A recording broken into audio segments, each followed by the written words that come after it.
नमस्कार, मैं हूं अमीश देवगन और आप देख रहे हैं आर पार का बेहद जबरदस्त एडिशन इस समय लाइव। पहले निंदा, फिर कड़ी निंदा। आखिर देश कब तक ये सुनता रहेगा? क्योंकि कश्मीर में शिव भक्तों पर हमला कोई सामान्य घटना नहीं है। ये 125 करोड़ हिंदुस्तानियों को खुली और बड़ी चुनौती है। फिर सरकार किस बात का इंतजार कर रही है? आखिर ये कड़ी निंदा कड़े एक्शन में कब तब्दील होगी? कब आतंकियों और उनके साथियों को कड़े एक्शन के साथ निपटाया जाएगा? कब हम अपने दोस्त इजराइल के स्टाइल में आतंकियों को चुन चुन कर मारेंगे? पूरा देश यही सवाल पूछ रहा है। लेकिन सवाल उन नेताओं पर भी है जो इस दर्दनाक हादसे को सियासत में तब्दील कर रहे हैं, उसमें सियासत की मिलावट कर रहे हैं। और सवाल उन पर भी है जो आतंकी विचारधारा का लालन पोषण करते हैं। इन तमाम सवालों पर आज होगा आर पार।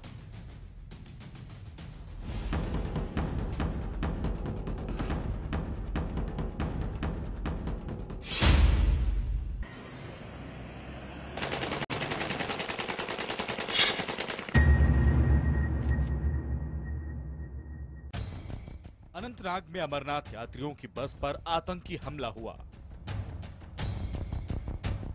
7 शिव भक्तों की जान चली गई।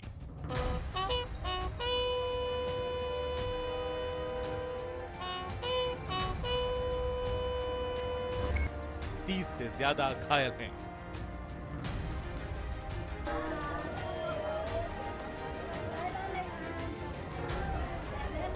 कश्मीर के समाज के हर सेक्शन में कल अमरनाथ तीर्थ यात्रियों के ऊपर जो कायराना हमला हुआ है उसको कंडेम किया है।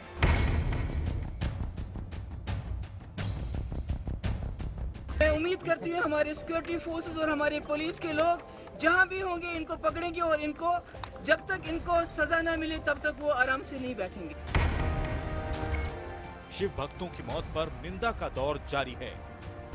अमरनाथ यात्रियों पर किए गए दुर्दांत हमले की भारतीय राष्ट्रीय कांग्रेस कड़े शब्दों में निंदा करती है। जनता दल यू आतंकवादियों की इस कार्रवाई की घोर निंदा करता है। पुरजोर हम मरम्मत करते हैं, आलोचना करते हैं, निंदा करते हैं। अमरनाथ यात्रियों पर हमले के बाद दिल्ली से लेकर कश्मीर तक हलचल है। पर सलाम है शिव भक्तों के हौसले को, क्योंकि इतने बड़े हमले के बावजूद यात्रा जारी है।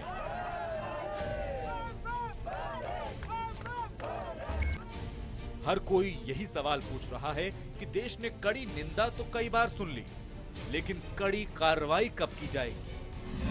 आज इसी मुद्दे पर होगा आर पार।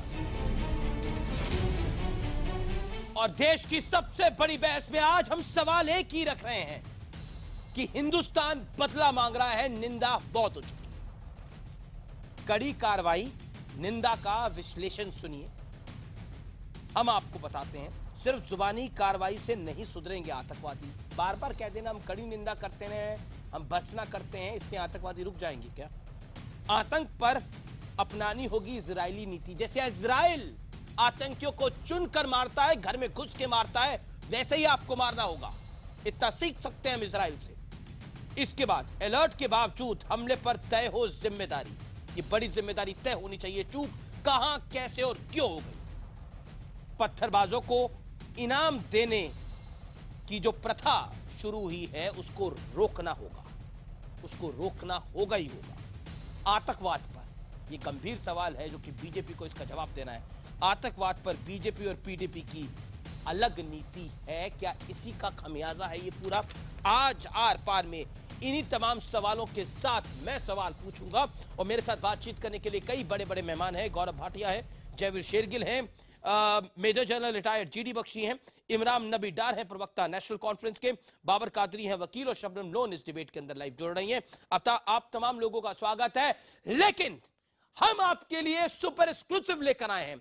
मेरे साथ जो इस बस को चला रहे थे, जिन्होंने कई शिव भक्तों की जान बचा ली, एक तो थे इस्माइल जिन्होंने जान ली, आतंकवादी इस्माइल, और एक है सलीम जिन्होंने जान बचाई, और वो इस समय मेरे साथ आर पार में मौजूद है। और मैं आपको पहली बार उनसे इंट्रोड्यूस कराऊंगा और इस डिबेट की शुरुआत उन्हीं से करूंगा। वो चश्मदीद गवाह भी हैं और इन्होंने कई शिव भक्तों की, कई देश के नागरिकों की, सलीम भाई ने जान भी बचाई है।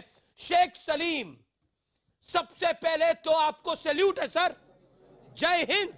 आपने जिस तरह का काम करा, जब आतंकी गोली बरसा रहे थे, आप गोलियों के बीच से अपनी बस को निकाल के लेके जा रहे थे, वो वाकया क्या था? इस देश की जनता आज आपके मुंह की ज़बानी सुनना चाहती है, बताइए।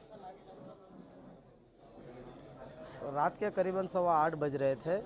आनंद नाग 2 किलोमीटर बाकी था। उस जगह पे राइट साइड से गोलियां बरसाने उन लोग ने चालू कर दी, तो इतनी ज़ोर से आवाज़ें आ रही थी और सब डर गए थे, सब चिल्ला रहे थे, सब रो रहे थे, सब बोलते रुकाओ रुकाओ। मैं गाड़ी चलाता ही रहा। 2 किलोमीटर के बाद मेरे को मिलिट्री कैंप मिल गया। उन लोग से मैंने सहायता मांगी, उन्होंने तुरंत मुझे सहायता दी, सबको दवाखाने में ले गए, सिक्योरिटी टाइट कर दी, तुरंत हमारी हिफाजत की।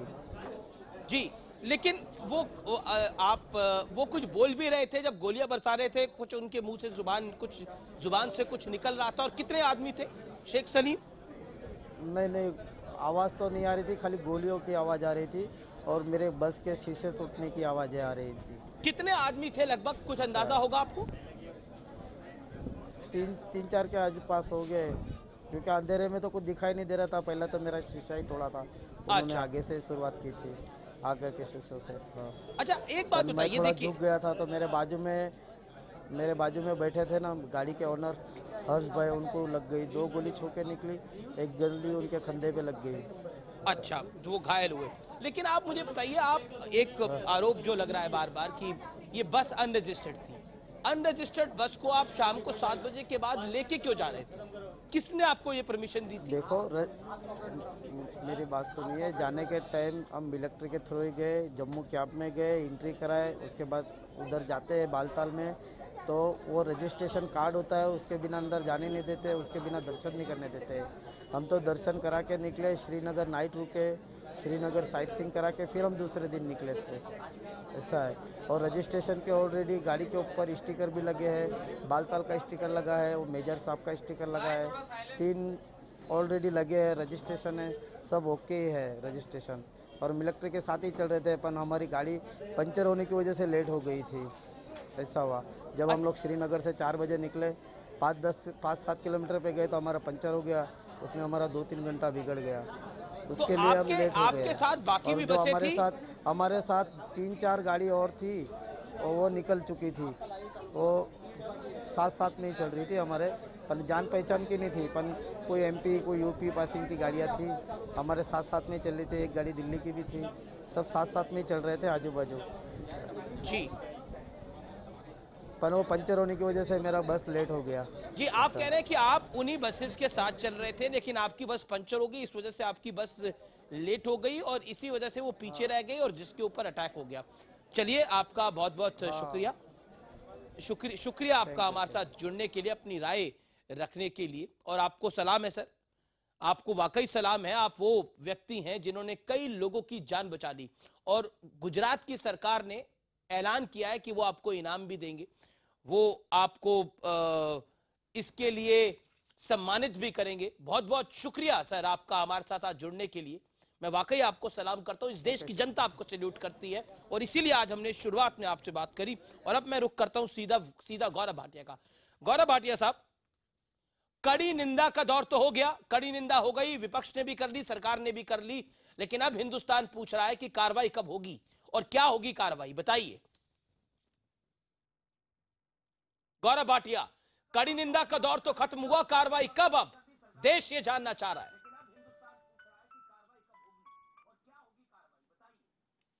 लगता है उन तक आवाज नहीं पहुंच पा रही। मैं मेजर जनरल GD बख्शी का रुख करता हूं।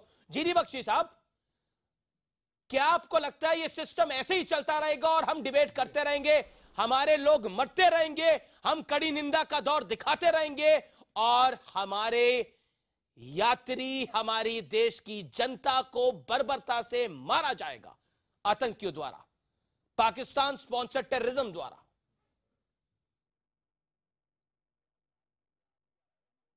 देखिए, कल अमीश जब ये वारदात हो रही थी, मैं टीवी पे लाइव हम उसे देख रहे थे। उन औरतों बेचारियों के सहमे हुए चेहरे जो वहां से आ रही थी उस पिलग्रिमेज बस में, और जिन्होंने अपने साथ के 5 महिलाओं को जान से मारते देखा था, इन टेररिस्टों को। 2 जो बेचारे आदमी जो आए थे, जो श्रद्धालु आए थे वहां पे करने के लिए। और मैं भी बिल्कुल आपसे सहमत हूं। अरे कब तक हम कड़ी निंदा और कड़ी भर्त्सना करते रहेंगे साहब? अब कड़े एक्शन का टाइम आया है, और इस एक्शन को मैं 2 बड़े पहलुओं में देखता हूं। एक तो इंटरनल, दूसरा एक्सटर्नल। इंटरनल हमको साहब सबसे पहले ये जो ग्रुप और ये जो बंदे जिन्होंने ये हत्याकांड किया है, उनके पीछे हाथ धोकर पड़ जाना चाहिए। हमारे जो स्पेशल फोर्सेस की टीम्स हैं उनको लगा दीजिए इनके पीछे। जो स्पेशल ऑपरेशंस ग्रुप हैं उनको लगा दीजिए इनके पीछे, ताकि अगले 4-5 दिनों में इनकी लाशें टपका दी जाएं और एक संकेत दे दिया जाए, जो कि भारतीयों के साथ इस तरह खून की होली खेलते हैं वो बच के नहीं जा सकते। उनके ऊपर कभी ना कभी अंकुश लगाना पड़ेगा, और ये अंकुश अब लगना शुरू होना चाहिए।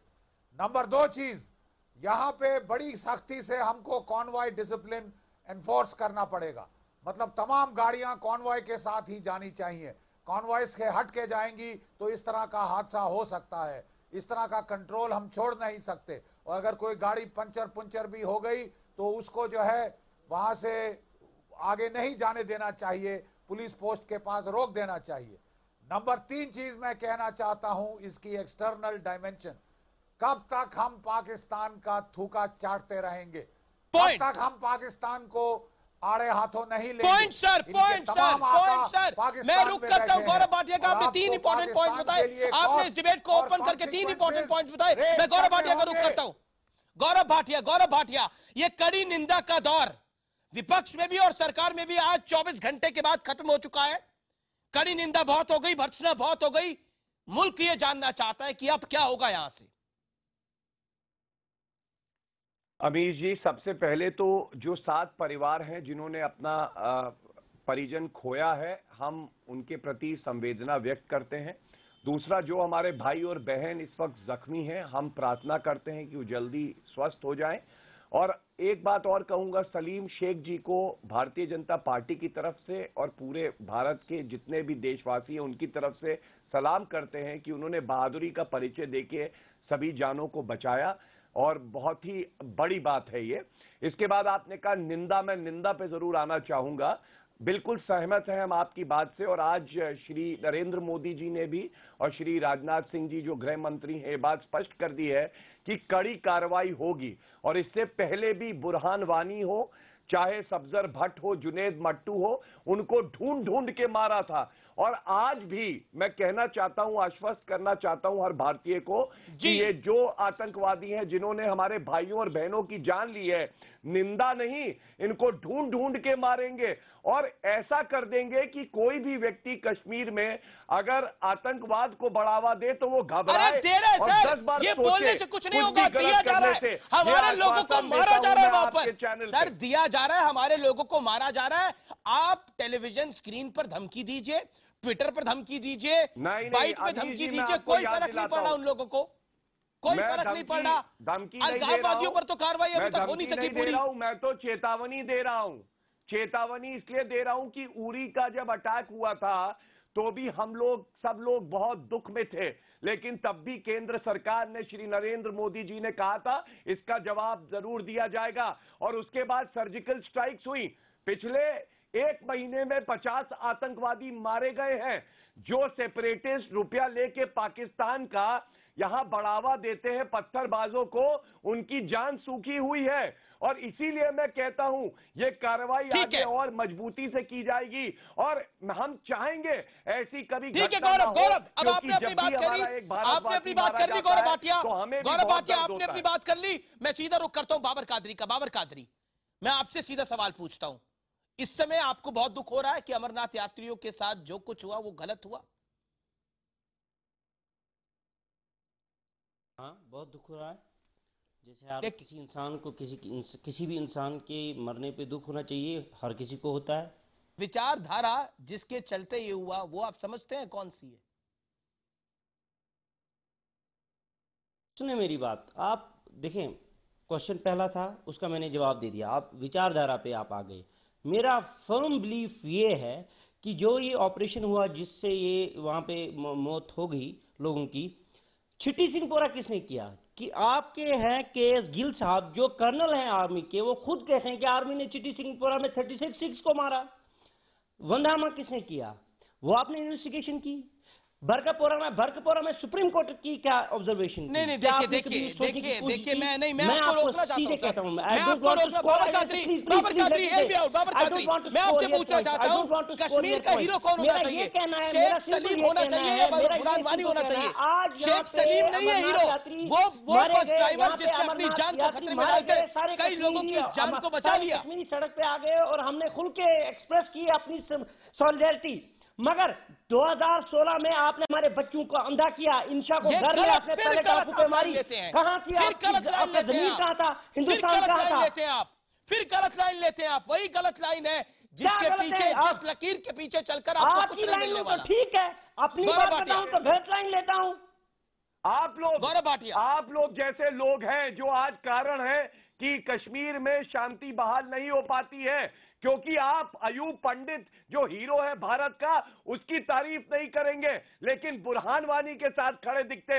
कहिए इस कार्यक्रम में आज कि बुरहान वानी सही मारा गया और जो आतंकवादी मारे जाते हैं या कश्मीर को भारत से अलग करने की बात करते हैं, बुरहान वानी 1 साल हो गया मर गया, बुरहान वानी 1 साल हो गया मर गया, उसकी बरसी पे बदले की बात कही, यही तो बदला नहीं है लोगों ने। अमीश, इस सोच को मारना, ये जहरीली सोच कि भारतीय धरती पे रहेंगे, भारत का खाएंगे, लेकिन गाली देंगे भारत को, इसी सोच के खिलाफ हमारी लड़ाई है। You are pursuing passion for retribution, and whole India will suffer for this. Not only Kashmir. We will punish terrorists who take lives of honest human beings. 6 महिलाएं थी आज जो मरी है, समझ आता उनका है क्या कसूर था? बाबर कादरी, चेतावनी मत दीजिए हिंदुस्तानियों को मारने के लिए। आप जैसे लोगों से चेतावनी नहीं सुनेंगे। आपने हवा बना ली है कश्मीर को मारने के लिए। जनरल जीडी बख्शी, जयवीर शेरगिल और गौरव भाटिया माकूल जवाब देंगे इस बात का। आपने मजाक समझ लिया हिंदुस्तान को? आप चेतावनी दे रहे हैं कि हिंदुस्तान भुगत लेगा ये सब कुछ? अभी आप आंसू बहा रहे थे थोड़ी देर पहले। सर, शेख सलीम हमारा हीरो है। शेख सलीम जिसने कई लोगों की जान बचाई, उसको सलाम करते हैं, उसको सैल्यूट करते हैं सर। लेकिन बुरहान वानी को अपना हीरो हम नहीं मान सकते और ना किसी को मानने देंगे। जो बुरहान वानी को हीरो मानता है निकल जाए पाकिस्तान, उसके लिए बेहतर वही है। और मैं बीजेपी को कहना चाहता हूं, ये बुरहान वानी की वानी बार बार पीटना बंद करे। गौरव भाटिया साहब, उसको मरे हुए 1 साल हो चुका है, उसकी कहानी ओवर हुई। अब आप बताइए कि आगे क्या होगा। बड़ी बात तो यह है, छोटा सा अंतराल और ये डिबेट जारी।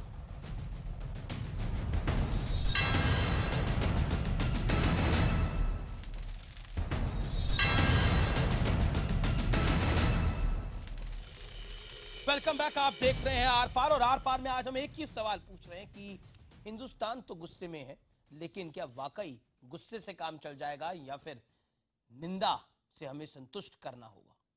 और मेरे साथ तमाम लोग हैं इस पर बात करने के लिए। मैं जयवीर शेरगिल आपका रुख करता हूं, कांग्रेस के प्रवक्ता हैं। जयवीर शेरगिल साहब, कांग्रेस ने भी कड़ी निंदा कर ली, लेकिन जब सरकार कोई कार्रवाई करती है, जब सरकार कुछ बड़ी कार्रवाई करने की सोचती है, विचार करती है और एक्ट करती है, तब आप लोग सामने आ जाते हैं और कहते हैं सबूत दे दीजिए। बताइए, आतंकवाद पर ऐसे लड़ाई होगी हिंदुस्तान में? लोग मरते रहेंगे?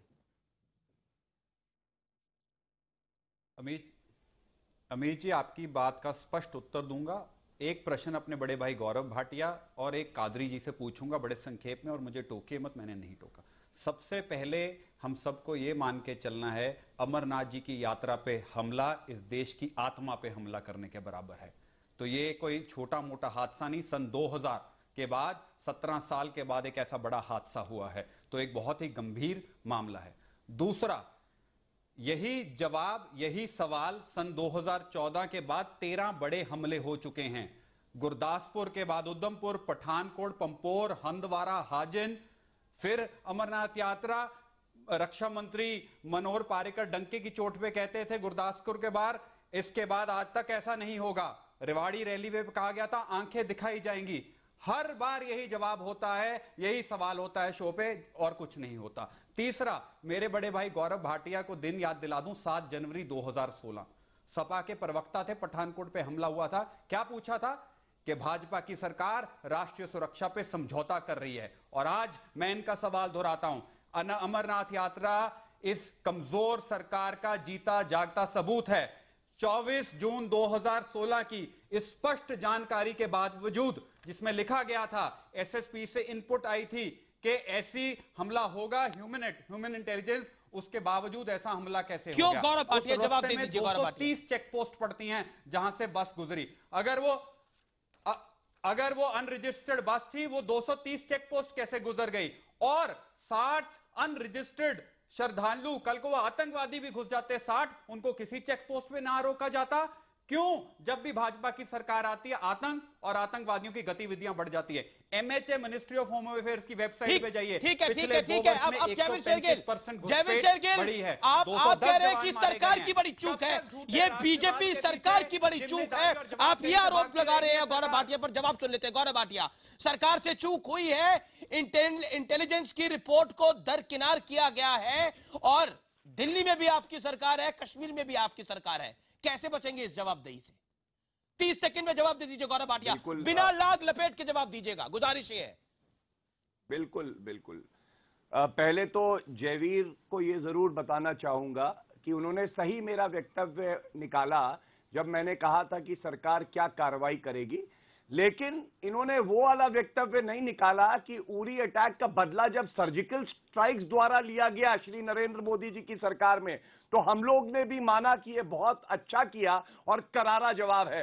तो अगर बयान पढ़ रहे हैं तो दोनों बयान पढ़ने चाहिए थे। दूसरी बात, मैं जयवीर से ये जरूर कहूंगा कि सैफुद्दीन सोज ने कुछ दिन पहले बुरहान वानी के लिए कहा कि हम अगर होते तो हम इसे मारते नहीं। भारत की सरकार बहुत सशक्त और मजबूत है, कार्रवाई करती है, पाकिस्तान को करारा जवाब देती है। पिछले 1 महीने में 50 आतंकवादियों को मारा है, लेकिन सैफुद्दीन सोज का क्या करे, कांग्रेस ने क्या कार्रवाई करी? और एक मिनट मैं बात कर लूं अपनी पूरी, ये तूतू मैमे के लिए नहीं है समय, मुझे अब मैंने आपकी बात सुनी, अब मेरे को अपनी बात करने दीजिए। क्या बोला? बुरहान वानी को मारना एक हादसा था, उसके बाद 16 दिसंबर को उसी बुरहान वानी के बड़े भाई को आपने मुआवजा दिया। बोलने से कोई लाभ नहीं होगा जयवीर, आपने बात उठाई, अब मैं जवाब दे रहा हूं, सुनो। दूसरी बात मैं ये बता दूं कि आज जब इतना दुखद दिन है हर भारतीय के लिए, तब भी कांग्रेस अपनी राजनीतिक रोटियां सेक रही है। कोई कांग्रेस लीडर किसी भी जो दुख में है परिजन उनके यहाँ नहीं गया, परिवार के पास नहीं गया। राहुल गांधी सुबह सुबह राजनीति करने लगे, सुरजेवाला ने राजनीति करी। अगर हम कम से कम इतनी गुजारिश तो कांग्रेस से कर सकते हैं कि आप इन मुद्दों पे तो राजनीति करने के लिए 1-2 दिन रुक जाया करिए, और अब आगे क्या कार्रवाई होगी उसका जवाब दे दूं। आज श्री नरेंद्र मोदी जी ने कहा है और श्री राजनाथ सिंह जी ने कहा है, मैंने पहले भी कहा, दोहरा रहा हूं कि आतंकवादी जिन्होंने अंजाम दिया उनको छोड़ेंगे नहीं। Gaurav Bhatia, Jaiveer Shergill, Gaurav Bhatia, Jaiveer Shergill, Gaurav Bhatia, Jaiveer Shergill, Gaurav Bhatia, Jaiveer Shergill, both of you hold on here, hold on here sir. देश पूछ रहा आप दोनों से। नहीं सर, आप दोनों रुकिए, आप दोनों रुकिए, नहीं बोलने दूंगा मैं आपको नहीं बोलने दूंगा। गौरव भाटिया, जयवीर शेरगिल, कब तक ये जनता इस विफल सरकार की, कहां जा रहे हैं गौरव भाटिया डिबेट को छोड़कर? की कीमत चुकाएगी। गौरव भाटिया डिबेट को छोड़ के क्यों जा रहे हैं आप? नक्सल मार रहे हैं, जम्मू कश्मीर में घुसपैठ बैठ गई है, हर सरहद राष्ट्रीय सुरक्षा नहीं राष्ट्रीय असुरक्षा की स्थिति बन गई है इस देश में। मैं रुक करता हूं अब इस पूरी डिबेट में शबनम लोन का। आप दोनों, बीजेपी और कांग्रेस से मेरा निवेदन है कि आप दोनों और लड़िए।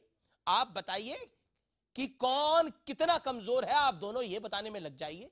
और जो 7 लोग मारे गए हैं, 7 श्रद्धालु मारे गए हैं, उनके प्रति सांत्वना आप लोगों की दिख रही है, इसमें कोई दो राय नहीं है। मैं रुक करता हूं शबनम लोन का। शबनम लोन, काफी दुख हुआ आपको भी ये सब कुछ सुनकर, देखकर, जो अमरनाथ यात्रियों के साथ हुआ, लेकिन थोड़ा दुख हुआ उस विचारधारा पर भी, जो विचारधारा ये सब करवाती है, जो विचारधारा इसका समर्थन करती है, उसको सोचकर भी थोड़ा दुख हुआ, थोड़े आंसू आए उस बात को याद करके भी। शबनम लोन, आज मैं पूछना चाहता हूं, बहुत सम्मान से पूछता हूं मैं आपसे मैडम, आज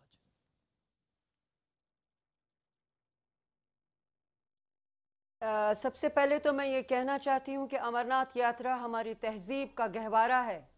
अमरनाथ यात्रा जो है, ये गुफा एक मुसलमान शेफर्ड बॉय ने सबसे पहले डिस्कवर की थी।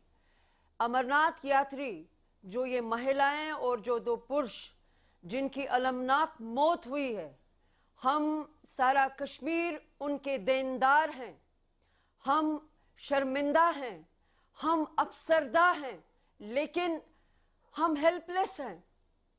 हम हेल्पलेस इस वजह से हैं कि हम इस सारे विषय को देखते आ रहे हैं और कुछ नहीं हो रहा है।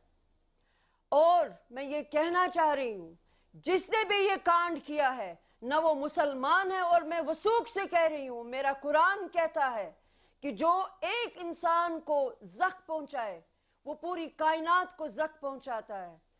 जिसने भी ये काम किया है, जो लोग ये यात्री वहां गुजरात से आए थे, वहां बाबा के दर्शन करने गए थे, वहां शिव जी के दर्शन के लिए आए थे। हमारी जो रियासत है उसको हम कश्मीरी में रिश्वर कहते हैं। It's a valley of sages and shares. Where are sages and where are seers, madam? उस वैली के अंदर अब तो बंदूकें हैं, बम है और देश के खिलाफ नारे हैं। नहीं, शबनम लोन, आप मुझे बताइए, आप जिस विचारधारा की बात कर रही है, वो विचारधारा तो कब की कश्मीरियत चली गई। वो कश्मीरियत तो चली गई 1990 के अंदर, जब कश्मीरी पंडितों को वहां से भगाकर, मारकर निकाला गया। चली गई थी उस दिन वो कश्मीरियत, और अब वो कश्मीरियत पूरी तरह से समाप्त हो गई जब बुरहान वानी के समर्थन की विचारधारा वहां पर लोगों को पत्थर मारने के लिए उकसाने लगी। आपके हिसाब से मैडम सुनिए अमीश, ये बहुत गलत बात आपने की, और अच्छा सवाल भी किया। ये जरा आप और मैं अब इस सवाल को फाइनली सेटल करें। सबसे पहले मेरे बहुत आदरणीय जनरल बख्शी साहब भी हैं, शेरगिल भी हैं, बाटिया भी हैं, और हमारा बाबर भी है। सबसे पहले मैं आपसे ये कहूंगी कि हर सोसाइटी में आपको एक्सट्रीमिस्ट और फ्रिंज एलिमेंट मिलेंगे। हमारी सोसाइटी में भी कोई 15-20% के करीब पहले ये madam hold on, madam hold on, with all due respect, Burhan Wani fringe element नहीं था, he was a terrorist and he will always be a terrorist. I don't want to debate on that. Okay, GD Bakshi, क्या कश्मीरी पंडित वहां से जब निकले? GD Bakshi, come in now. GD Bakshi wants to respond. GD Bakshi wants to respond. GD Bakshi go ahead, respond. GD Bakshi respond. आने से कश्मीरी मुसलमान, देखिए एक बात सच है जीडी बख्शी, कि कश्मीरी लोगों का दिल दुखा है। जो कुछ कल हुआ है उससे सच्चे कश्मीरियों का दिल दुखा है, लेकिन कुछ लोग झूठे आंसू भी बहा रहे हैं। शबनम जी, क्या मैं आ सकता हूं? बोलिए जीडी बख्शी। शबनम जी, मैं कहना ये चाहता हूं कि कश्मीर में एक सूफी सिंक्रेटिक कल्चर था। एक ऐसा कल्चर था कि जब 1947 में पूरा दक्षिण एशिया जल रहा था, उस वक्त अगर एक इलाका था अमन चैन का, वो था जम्मू कश्मीर। जम्मू कश्मीर की जो नसीहत है, जम्मू कश्मीर की जो वजूद है, वो रियोश, न्यूंदा रियोश, वहाँ के हमारे जो मुस्लिम पीर होते थे उन्हें रियोश कहा जाता था, उन्हें ऋषि कहा जाता था। लेकिन अफसोस की बात यह है, बिल्कुल एक बात अफसोस की जिसे बहुत दिल पर चोट लगती है, वो ये है कि पिछले 30 सालों में एक व्यापक कैंपेन चलाया गया कि हमारा सूफी सिंक्रेटिक कल्चर डिस्ट्रॉय कर दिया जाए। पहले जमायते इस्लामी के दौर में ये शुरू हुआ, JKLF ने कश्मीरी पंडितों को बाहर करके जहर भरने की कोशिश करी। उसके बाद हुर्रियत ये काम कर रही है, पाकिस्तान से खुला पैसा आ रहा है, सऊदी अरेबिया से पैसा आ रहा है, और ये जो जहर भरा जा रहा है, आज हम उसकी वो जो खेती की गई है जहर की, उसकी उपज देख रहे हैं। जी सर, आज हम उसकी उपज देख रहे हैं। Okay sir, you made your point sir, मैं ब्रेक के लिए रुकूंगा, लेकिन इमरान नबी डार के पास मैं पहली बार जाना चाहता हूं। मैं इमरान नबी डार के पास जाना चाहता हूं। डार साहब, हम माफी चाहते हैं, आपके साथ हमने संपर्क साधने की बार बार कोशिश करी, लेकिन कुछ टेक्निकल प्रॉब्लम थी। डार साहब, ये जो कुछ हुआ ये हमारे सामने है, लेकिन आज मैं आपसे ये सवाल पूछता हूं, जब हम कवर फायर देने की कोशिश करते हैं उनको, जो इन ताकतों को मजबूत करता है, तो फिर जिम्मेदारी तो उनकी भी बन जाती है जो ये कवर फायर देते हैं। और आप समझ रहे हैं कवर फायर कौन देता रहा है इन लोगों को? जवाब दीजिए डार साहब।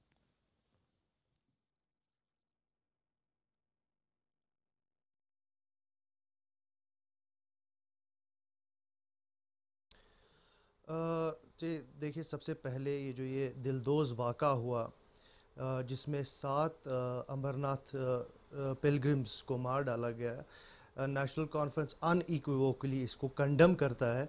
और हम बार बार यही बात कह रहे थे, अभी नहीं पिछले 18 महीने से एक ऐसा माहौल बन गया है कि बाहर निकलना साउथ कश्मीर एक फ्री जोन बन गया है पिछले 18 महीने से। सो ये किसकी रिस्पॉन्सिबिलिटी है? मैं यहाँ पॉलिटिक्स करने नहीं आया हूँ। इस टाइम पे पूरा कश्मीर रो रहा है। आपने बात की कश्मीरियत की बात ये है, इस टाइम पे जो इंजर्ड है अस्पतालों में, जो अमरनाथ यात्री इंजर्ड है, उनको इस टाइम पे खून जो दिया जा रहा है वो कश्मीरी नौजवान दे रहा है। अरे बिल्कुल, जो कल फर्स्ट रेस्पोंडेंट उस अटैक के बाद आए थे वहां पर, तो वो कश्मीरी लोग थे। तो ये कहना कि कश्मीरियत खत्म हो गई है सरासर गलत है। लेकिन आपसे मैं सवाल पूछता हूँ, आप कह रहे हैं कि पिछले 8 महीनों में 15 महीनों में जो कुछ हुआ, उस 15 महीने में आपने रोकने के लिए क्या करा? आपने तो आग में घी डालने का काम करा ना। आपने बार बार बोला बच्चों को मत मारिए, यही बोला ना। 18 महीनों में बुरहान वानी के समर्थन में कौन खड़ा हुआ, बताइए ना आप। देखिए हमारा काम नहीं, आप मेरी बात सुनिए, हुकूमत हमारे पास है नहीं, हुकूमत हमारे पास है नहीं। हुकूमत इस टाइम पे PDP और BJP कर रही है। ये मॉरल रिस्पॉन्सिबिलिटी उनकी बनती है कि हालात को ठीक करें। मैं आपके बार बार मैं ये वसूल से कह रहा हूं कि PDP और BJP की सरकार जो है पूरी तरह से मिजरेबली फेल हो गई है। नबी डार साहब, मैं आपके ब्रेक के बाद आऊंगा। बहुत से सवाल है जो देश की जनता पूछना चाहती है। इस देश की जनता BJP से भी पूछना चाहती है कि PDP के साथ ये अलायंस क्या आप पर भारी पड़ रहा है, और क्या ये अलायंस कश्मीर और हिंदुस्तान पे भारी पड़ रहा है? इसका जवाब आपको अब देना होगा, दिए बिना नहीं बचा जा सकता। ये बड़ा सवाल है, और हिंदुस्तान तो एक ही बात बोल रहा है, 17 साल बाद अमरनाथ यात्रियों पे हमला मामूली बात नहीं है, और इसको मामूली रूप से नहीं लिया जा सकता। लेकिन मैं जो लोग राजनीति कर रहे हैं उनको भी कहना चाहता हूं कि पॉलिटिक्स बंद करिए, एक साथ खड़े होइए, और कवर फायर देना भी बंद करिए उन आतंकियों को जो आपकी मदद से अपनी विचारधारा को पनपाते हैं, उसका पालन पोषण करते हैं और कश्मीर में जहर घोल रहे हैं। छोटे से ब्रेक के बाद जबरदस्त आर पार का आज का एडिशन जारी रहेगा।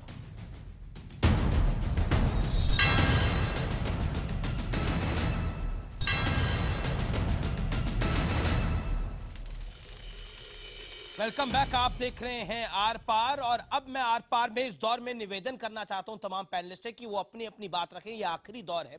इमरान नबी डार, आप काफी बातें कह रहे थे, लेकिन नबी डार साहब, मैं आपसे ये बात कहना चाहता हूं, और बार बार आप एक बात पे ही कह रहे थे कि पिछले 10 महीनों से 15 महीने से ये सब कुछ हो रहा है, लेकिन आप मुझे बताइए आग में घी क्यों डाला जाता है बार बार? उसका रिजल्ट हम देख रहे हैं लगातार। 20 सेकंड में जवाब दीजिए इस बात का।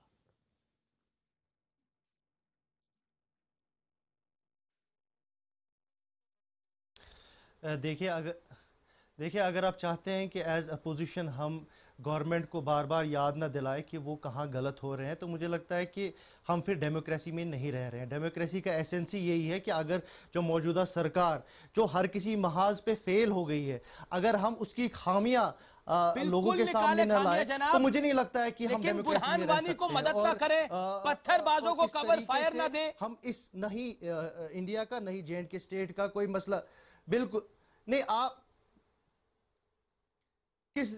किसने किया मदद, कौन कर रहा है मदद, कैसे मदद कर रहा है? आप मुझे बताइए कि अगर ये वो स्पॉट है जहां पर कल अटैक हुआ है, 3 मेजर अटैक हुए हैं वहां पर, आप मुझे बताइए ये किसकी गलती है? ये अगर अभी तक अगर सिक्योरिटी फोर्सेस ने वो एरिया सैनिटाइज नहीं किया था तो वो कर क्या रहे? अगर 1 लाख से ज्यादा सिक्योरिटी फोर्सेस ऑन ग्राउंड है जो यात्रा को यात्री को प्रोटेक्ट करने के लिए आए हैं, अगर 1 लाख सिक्योरिटी फोर्सेस भी नहीं बचा पा रहे हैं तो गलती कहां पर है? हम ये गलती ना उबारे, जवाब दे दीजिए बात का। कि हम इनको ये ना बोले कि आप गलती कहां पे कर रहे हैं। तो मैं जरूर जवाब देना चाहूंगा कि हेड्स मस्ट रोल। ये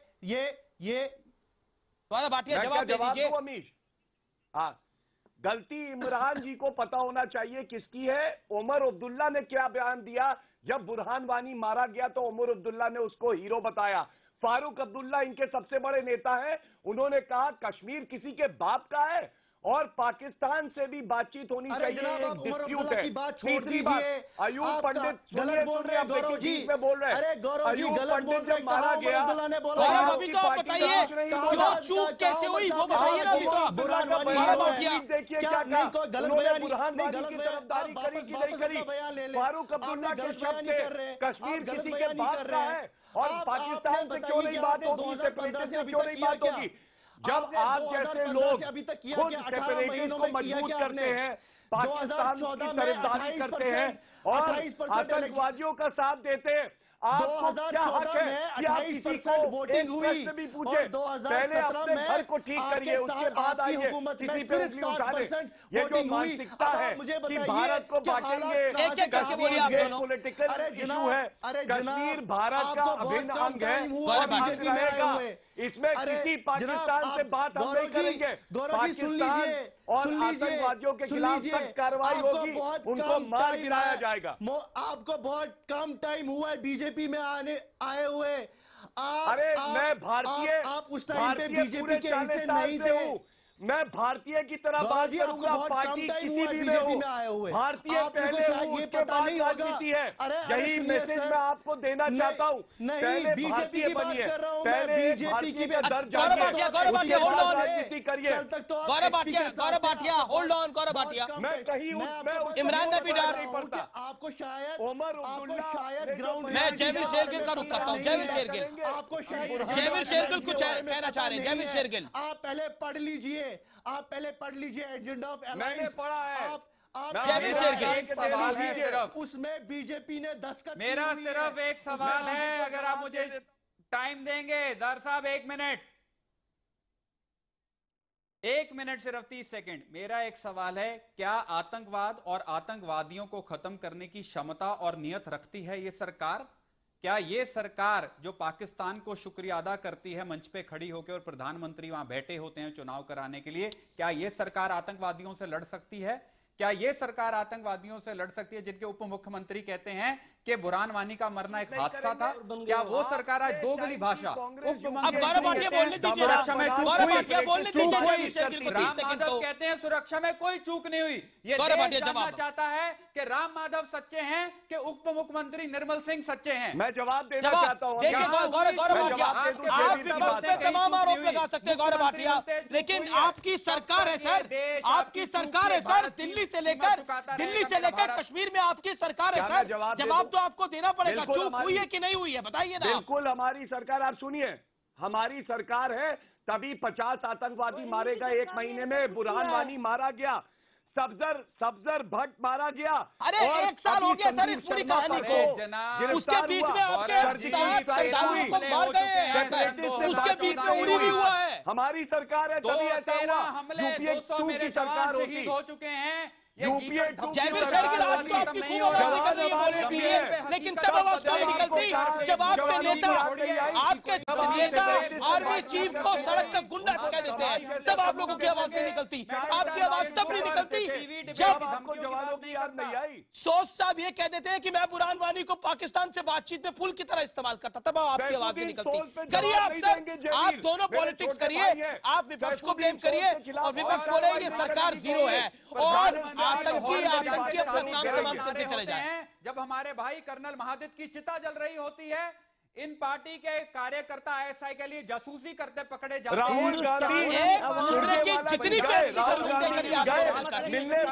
मैं आप दोनों को कहना चाहता हूँ, गौरव भाटिया करिए पूरी बेइज्जती करिए आप कांग्रेस की, और कांग्रेस को मैं बोलता हूँ आप बीजेपी की पूरी बेइज्जती करते रहिए, यही डिबेट का लेवल है। मैं रुक करता हूँ, मैं बख्शी साहब आपका रुक करता हूँ और आखिरी दौर में आपके पास नहीं सर, नहीं मुझे मैं इस पे पॉलिटिकल डिबेट नहीं और नहीं करूंगा। आखिरी दौर है, आखिरी 1 मिनट है मेरे पास।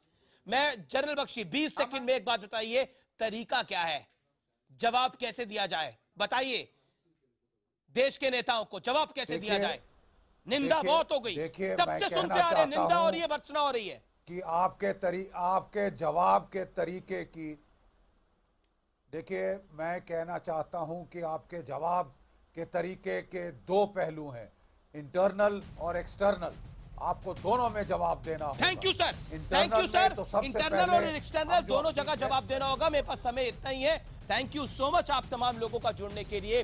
लेकिन गौरव भाटिया और भारतीय जनता पार्टी को यह बात समझनी होगी, निंदा, कड़ी निंदा, भर्त्सना से काम आगे बढ़ाना पड़ेगा और सिर्फ विपक्ष पर चोट कर इस मुद्दे से भागा और बचा नहीं जा सकता। और इस मुल्क के अंदर गुस्सा है इस विषय को लेकर। हम ये नहीं कहते कि एक्शन अभी हो जाना चाहिए, लेकिन सरकार पे भरोसा भी है कि सरकार कार्रवाई भी कर सकती है और करनी चाहिए। और विपक्ष को सरकार के इस मुद्दे के ऊपर साथ खड़े होकर आतंकियों को बताना चाहिए कि स्ट्रॉन्ग मैसेज क्या होता है। फिलहाल इतना ही। आप देखते रहिए न्यूज़ 18 इंडिया। नमस्कार।